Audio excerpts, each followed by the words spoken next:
আরে চিন্তা করিস না, আমরা সব সামলে নেব। কত স্বপ্ন দেখেছিলাম আমার ছেলের বিয়ে নিয়ে, সবকিছুতে জল ঢেলে দিল ওই মেয়েটা।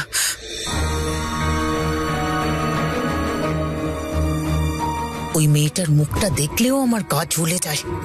এক্ষুনি বাড়ি থেকে বার করছে ওকে। আরে দিদি দিদি কি করছিস, একটু বোঝ না। আরে রণবীর তো ওকে মেনে নিয়েছে। ঠিক বলেছ। চলো চল।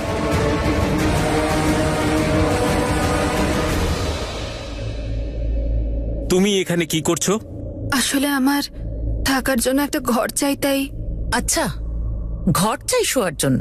চলো আমি দেখাচ্ছি। দাঁড়াও, আমি পাঠাচ্ছি কাউকে, হ্যাঁ, ঘর দেখানোর জন্য। হ্যাঁ হ্যাঁ ঠিক আছে। চলো।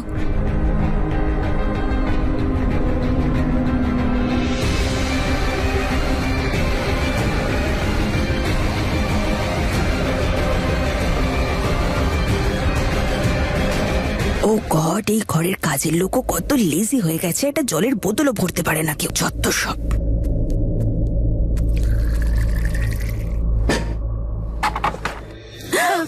মাই গড প্রগতি, তুমি আমায় ভয় পাইয়ে দিয়েছিলে। I am so sorry. ওই আমি ভাবলাম যে তুমি ঘর দেখাবে। আরে হ্যাঁ, ওই ঘরটা না। হ্যাঁ, হ্যালো, হাই দিদি, কেমন আছো তুমি?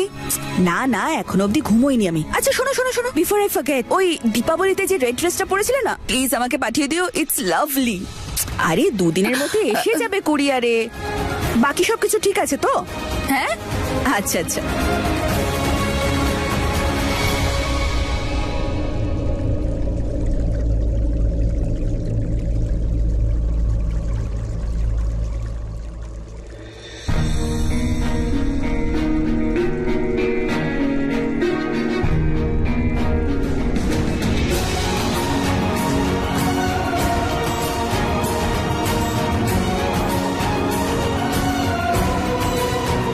আমি এখানে কি করে এলাম? কেউ তো এনেছে আমাকে।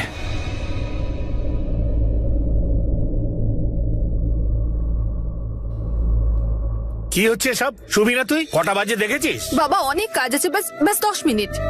বাবা শরীরটাকে বিশ্রাম দিলে তবেই কাজ করতে পারবি। দিনে 8 ঘন্টা ঘুমানো উচিত, জানিস না তুই? হ্যাঁ বাবা, কিন্তু আমার কাজ পড়ে। কোনো কথা নয়, শাট আপ। গুড বাবা, night. please। Good night.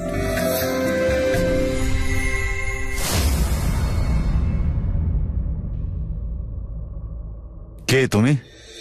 Sir, আমি প্রগতি। ওই আপনার সাথে বিয়ে। হ্যাঁ হ্যাঁ হ্যাঁ, ওই প্রগতি বিয়ে, হ্যাঁ মনে আছে আমার। তুমি এখানে স্ট্যাচু হয়ে কেন দাঁড়িয়ে আছো? না, ওই ঘর খুঁজছিলাম ঘুমানোর জন্য। তুমি কি ঘোড়া? দাঁড়িয়ে দাঁড়িয়ে ঘুমো। আমি খাবার খুঁজছি, খিদে পেয়েছে। চলো একসাথে খুঁজবো।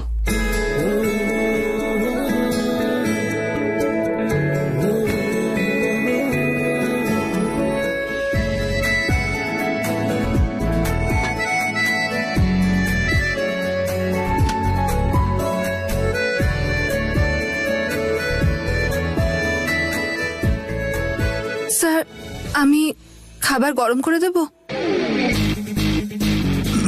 কেন, ঠান্ডা খাবারে পেট ভরে না? না স্যার, ওই তাকে ওটা। খাবার খেতে ভালো। যদি খিদে পেয়ে থাকে তাহলে খেয়ে নাও।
টেবিল ম্যানেজ নেই তোমার?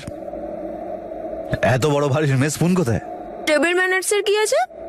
কিছু জিনিস হাত দিয়ে খেতেই ভালো লাগে, স্পেশালি ডাল ভাত। ট্রাই করেছো কখনো? বাদ দাও, আমার খুব খিদে পেয়েছে, ডিস্টার্ব করো না, খাও।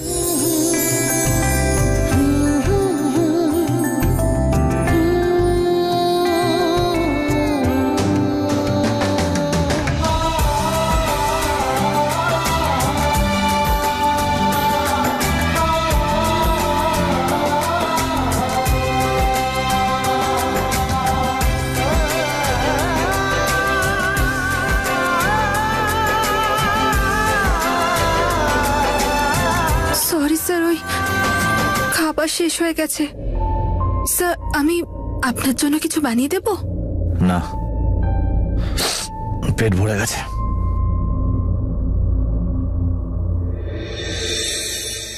আমি ওই মেয়েটার মুখও দেখতে চাই না। এক্ষুনি বাড়ি থেকে বের করো, ব্যাস। ও কোথাও যাবে না। ও যাবে, ওই তো বলেছিল না এই বিয়েটা ভুল করে হয়েছে। ভুল করে হলেও ব্যাপারটা ঘটে গেছে। ও এখন রণবীরের স্ত্রী। স্ত্রী? স্ত্রী মাই ফুট। শুকুর সাথে বিয়ে হওয়ার কথা ছিল, ও ভালোবাসতো ওকে। ও ভালোবাসে না, ও নাটক করছে। আজ পর্যন্ত রণবীরের ব্যাপারে যা বলেছে সব মিথ্যে। হ্যাঁ, সত্যিটা প্রগতি বলেছে, তাই না? হ্যাঁ একদম, সেই জন্য নিজের বিয়ে ছেড়েও রণবীরকে বাঁচাতে এসেছিল। টাকার জন্য এসছে। যদি এরকম হতো তাহলে রণবীরকে বিয়ের জন্য আটকাতো না, চুপ করে বসে বিয়ে করে নিত। কিন্তু ও রণবীরকে বাঁচাতে এসেছিল। ও ওকে সম্মান করে, ওর জন্য চিন্তা করে। আর রণবীরের তো এটাই চাই, ভালোবাসা, সঙ্গ, যেটা বাণীর কাছ থেকেই পেত। কিন্তু বাণীর মৃত্যুর পর ও তো আর বাঁচতেই চায়নি। কতবার প্রাণ দেওয়ার চেষ্টা করেছে, কখনো পুলে, কখনো অ্যাক্সিডেন্ট করে। আর সেই দিন ছাদে আমার মনে হয় প্রগতি ওকে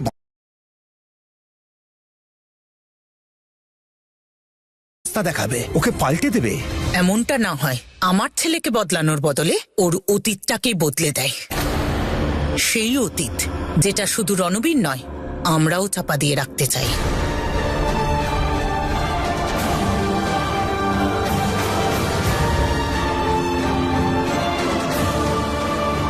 কিন্তু সেটা কি করা গেছে? প্রগতি হলো রণবীরের ভবিষ্যৎ, যার ফলে রণবীর অতীতের কথা একদম ভুলে যাবে। উল্টোটা না ঘটে যায়, এমনটা না হয় যে অতীতটা ভোলার পরিবর্তে সেটা ওর সামনে আসে।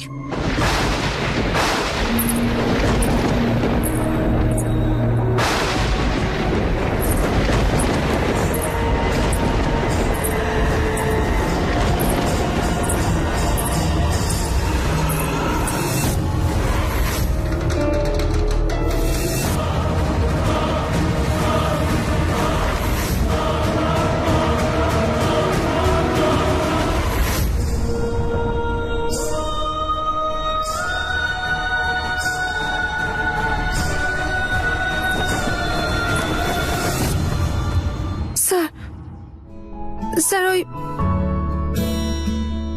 স্যার, স্যার, কি হয়েছে? স্যার, ওই রুম, হোয়াট রুম? ওই রুম লাগতো। ও রুম, দাঁড়াও, এক কাজ করো, এখান থেকে নিচে যাও, প্রথমে লেফট যাও, তারপর রাইট যাও, তারপর করিডোর আসবে, করিডোর থেকে এগোলে আরেকটা রাইট নেবে, তারপর লেফট নেবে, তারপর স্টেয়ারকেস আসবে, ওখান থেকে নিচে নামবে, তারপর সামনে তুমি অনেকগুলো গেস্ট রুম দেখতে পারবে, যেটা তোমার পছন্দ হবে চোখ বন্ধ করে ঢুকে যাবে, ঠিক আছে? বাই। স্যার, কিন্তু বাঁ দিক দিয়ে।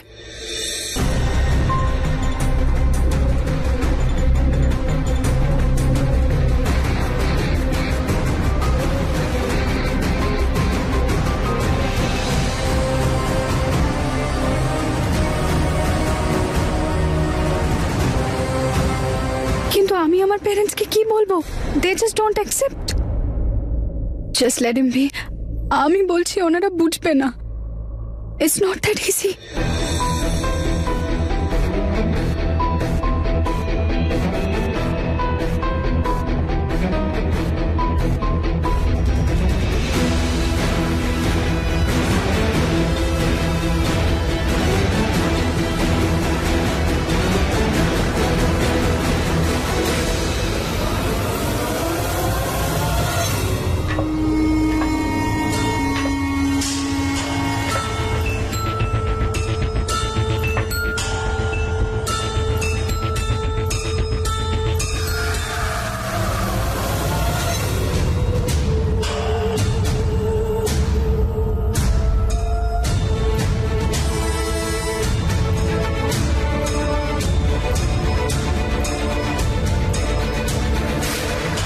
তারপর স্টেয়ারকেস আসবে, ওখান থেকে নিচে নামবে, তারপর সামনে তুমি অনেকগুলো গেস্ট রুম দেখতে পারবে, যেটা তোমার পছন্দ হবে চোখ বন্ধ করে ঢুকে যাবে।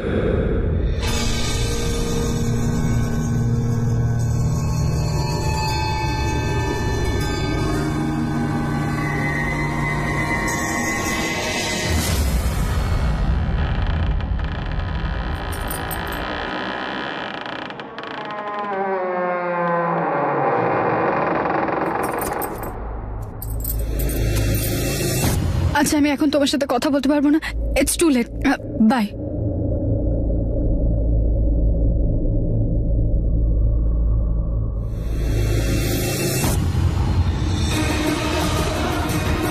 শান্তি। হ্যাঁ দিদি।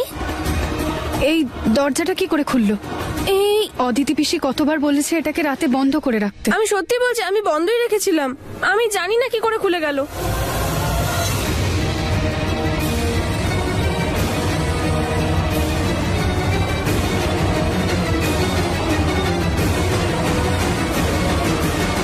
কি করছো এখানে?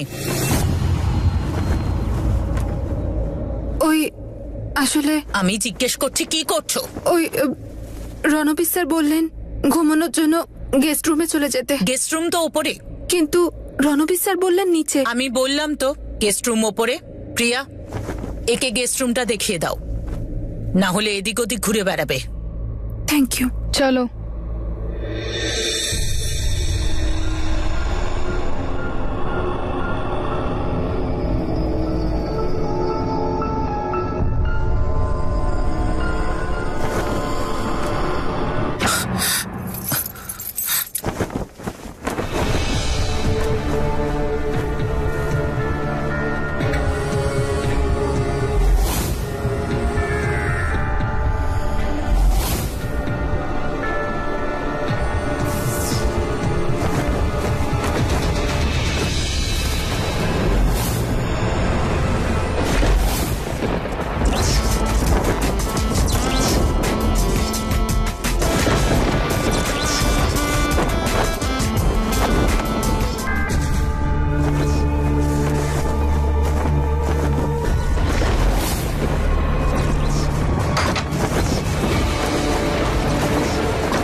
ওখানে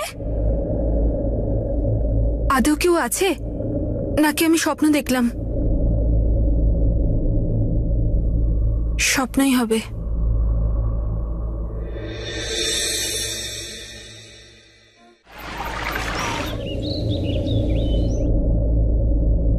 আমি শুনলাম কাল রাত্রে ও ফিরে এসেছে। সারা রাত ঘুমানোর জন্য ঘর খুঁজছিল। এক মিনিট, ও আবার রণবীরের ঘরে কি শুয়ে পড়েনি তো? শুতেও পারে, তাই না? না, গেস্ট রুমে শুয়েছিল। হ্যাঁ, তাহলে ঠিক আছে। জানি না কোত্থেকে হাবিলদারের মেয়ে আমাদের বাড়িতে এলো। কি কি কি? হাবিলদারের মেয়ে? হ্যাঁ, আমি খোঁজ নিয়েছি। ওর বাবা একজন ট্রাফিক পুলিশ, রানীর জায়গায় চাকরা নিয়ে এসেছে এই বাড়িতে। প্লিজ মা। এটাই তো বাস্তব। ব্যাস, আর কিচ্ছু বলবে না। ওর সামনে এইসব কথা একদম নয়। সবাই ভদ্র ব্যবহার করবে ওর সামনে।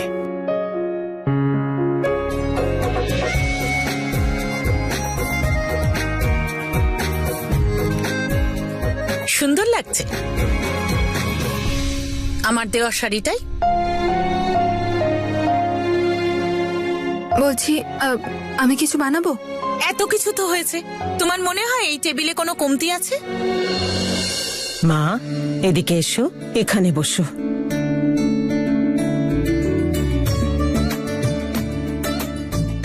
আজকে শ্বশুরবাড়িতে তোমার প্রথম দিন। আজকে তুমি কোনো কাজ করবে না।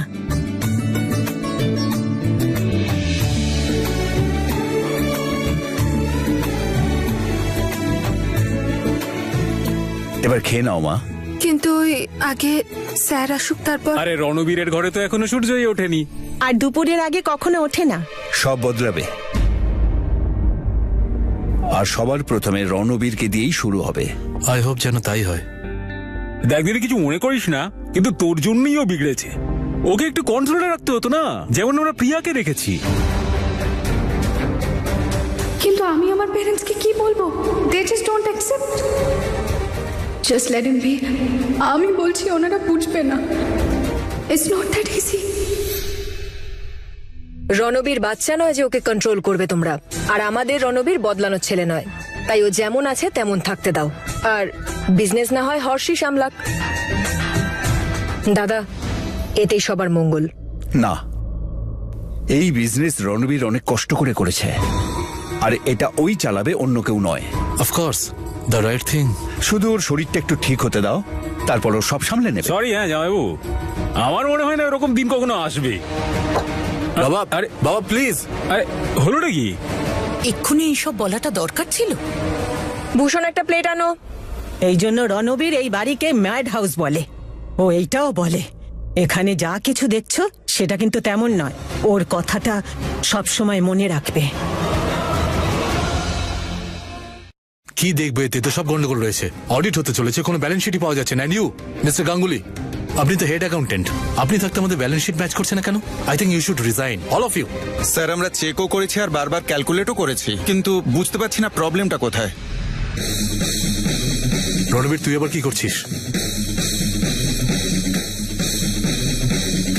Just give it back to me. Gorachand বাবু, অফিসে হাতুড়ি আছে? মানে প্রবলেম এইখানে। স্যার কোথায়? আমি তো দেখলাম ঠিকই আছে। স্যার ওখানে নয়, এইখানে। এই যে 8 রয়েছে, এইটাকে প্রিন্টের হাফ প্রিন্ট করেছে, যার জন্য এটাকে 3-এর মতো দেখতে লাগছে। তাই যদি তাড়াতেই হয় তো এই প্রিন্টারকে তাড়াও, কারণ জেনারেলি যা হয় তা দেখা যায় না, আর যা দেখা যায় সেটা হয় না। অ্যাকচুয়ালি আমার উপস লাইফের মতো। 4 ঘন্টা হয়ে গেল, it was just a stupid printing mistake. তাড়াতাড়ি টোটাল করে অ্যামাউন্ট বলো। 78,22,720 পয়সে। অ্যামাউন্ট তো ঠিক স্যার। এক কাজ করো, এখান থেকে 20 পয়সে আমার ফিস, বাকি রেখে নাও। এইটুকু তো আমি পেতেই পারি। স্যার, নাম্বারের সাথে আপনার বন্ধুত্বই আলাদা। আসলে গোড়াচাঁদ বাবু নাম্বার কোনোদিনও মিথ্যে কথা বলে না, আমাদের মানুষের মতো। ভাই ভাই শোন তো, আরে ভাই শোন না, তোর অ্যাকাউন্টস এত ভালো, একটু অফিসেও সময় দে না, আমারও একটু হেল্প হয়ে যাবে, আর তোরও সময়টা ভালোই কাটবে। ওই সময়টাই তো আমার কাছে নেই ব্রো। কত কাজ আমার, সকালে ঘুমোতে হয়, বিকেলে ড্রিঙ্ক করতে হয়, রাতে তারা গুনতে হয়, কে করবে এইসব? ও কাম অন ভাই, তোর বিয়ে হয়ে গেছে এখন, এবার তো একটু সিরিয়াস হ। আমরা ভেবেছিলাম তুই বিয়ের পর একটু বদলে যাবে, কিন্তু বদলায় শুধু প্রকৃতি, না হয় ভাগ্য। যেটা বদলায় না সেটা রণবীর। ট্রাই তো কর একবার ভাই। লিসেন লিসেন, একটু তুই বদলা, একটু ও বদলে যাবে, তাই না? আরে কেন ওকে চাপ দিচ্ছ ব্রো? পিকনিক করতে এসছে, ওকে পিকনিক করতে দাও না। কয়েকদিনের মধ্যেই মিডিয়া প্রেসার একদম চলে যাবে, তারপর ও নিজের বাড়ি, আর আমি আমার। ও রিয়েলি? এখন এটাই ওর বাড়ি, ইউনো? আমার ঘুমানোর টাইম হয়ে গেছে, আর অনেক ড্রিঙ্ক বাকি আছে যা আমায় খেতে হবে। বাই। শোন আমার কথাটা শোন ভাই, ভাই আমার কথাটা শোন, তোর সঙ্গে একটু কথা আছে ভাই, এত ড্রিঙ্ক করিস না।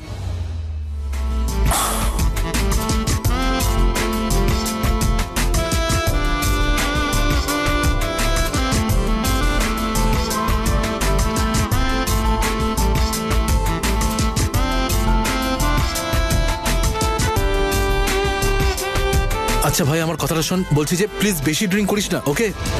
তুই শুনতে পাচ্ছিস আমি কি বলছি? It's not good for health. Ranbir,